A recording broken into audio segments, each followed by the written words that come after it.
Alright guys, another hymn lesson for ShawnCheek.com. This hymn is My Faith Looks Up to Thee. And make sure you download the PDF for this on the website. All the lessons have downloads where you can have your own sheet music there. So let's hear a little bit of this one, and then we'll start to learn it.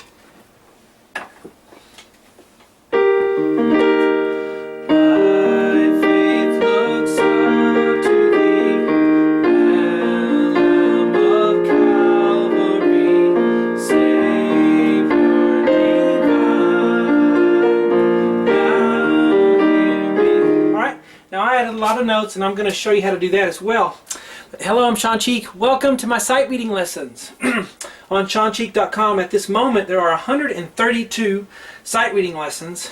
Take you from very beginner to late intermediate, and it's not just how to know what the notes are. It's how to sight read well, how to see the patterns in the music, and to sight read quickly, to transfer the information on the page to the keyboard effortlessly. All right, I know a lot of you would like to be able to do that.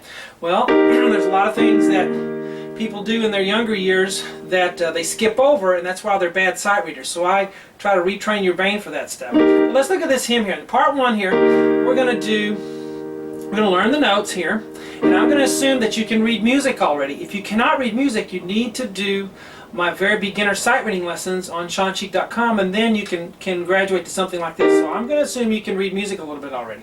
Now, I zoomed in so much you can't see the key signature, but we have 3 flats. So that tells us B, E, and A are automatic flats. So anytime we have a B, an E, or an A, we're going to flat it. Okay, we're going to start.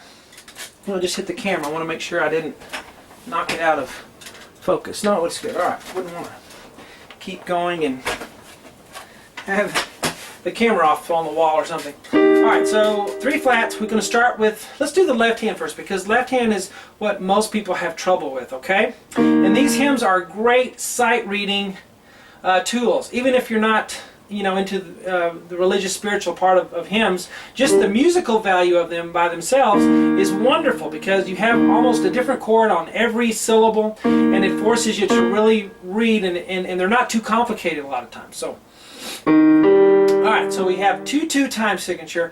Now whenever, I'm going to admit something to you, whenever you have 2-2, you're supposed to count in 2, and the half note gets the beat and everything. But what I tend to just go ahead and think in 4/4 and just play it a little faster. 1, 2, 3, 4, 1 and 2 and 3, 4. Okay, I never think about 2-2, and I'm a professional musician, and I never do that. I just think of 4/4 and I just play it a little faster. All right, little tip from me.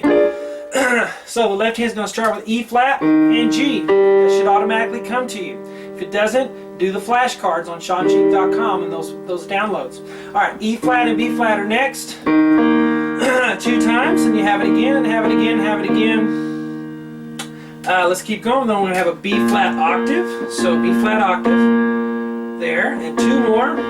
B flat, pretty simple so far, huh? And then we go back to the E flat 5th, E flat, B flat. Then we're going to change to F, B flat, and then A natural. That's a natural sign, don't flat it. It would have been flat because of the key signature. So F natural, A natural, and then B flat octave again, and then the last, this actually starts the next phrase, but E flat and B flat together. Now that ledger line is an E flat. Another good thing about hymns is you'll have ledger lines, and people are weak reading those sometimes. Remember, a middle C would be on that first ledger line, so the second one is an E flat. So 2 E flats there, okay? Now, let's look at the right hand, then we'll try to put them together. E flat, and then it has 2 stems, right? You wonder why that is? Because the alto and the soprano and alto are both singing in E flat. So because the stems up are soprano, stems down are alto.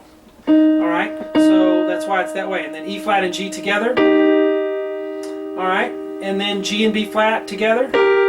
G and B flat again.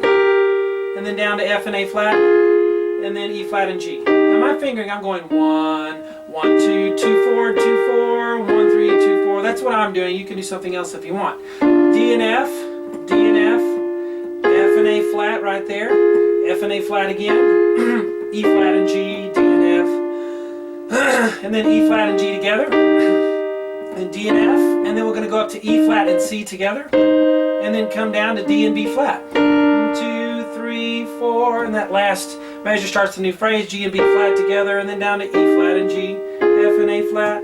Now, we know the rhythm, 1, 2, 3, 4, 1 and 2 and 3 and 4 and 1, 2, 3, 4, 1 and 2 and 3, 4. If you have trouble with rhythms, we also do that in the beginner sight reading lessons. 1, 2, 3, 4, 1, 2, 3, 4, 1, 2, 3, 4. Now I'm going to put both hands together and do it slowly for you. Okay, you ready?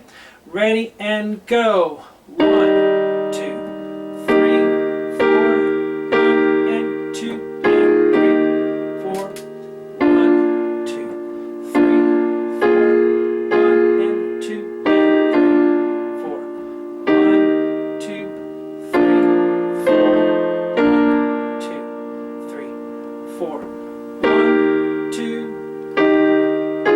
Notice that tenor and the alto have the same note. So what do? Just play it. You can't play 2 E flats, the same E flat, so just let one hand take it.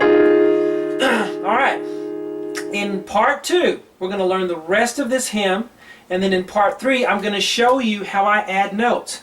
Now, I've taught for 23 years, I'm a professional teacher and musician, and I'm going to show you a 3-step process how to add notes to any hymn that's not that hard and makes them sound great, okay? I did that on the last hymn. I'm going to continue explaining that a little more on this hymn and on the following hymns. Hope you guys enjoy it.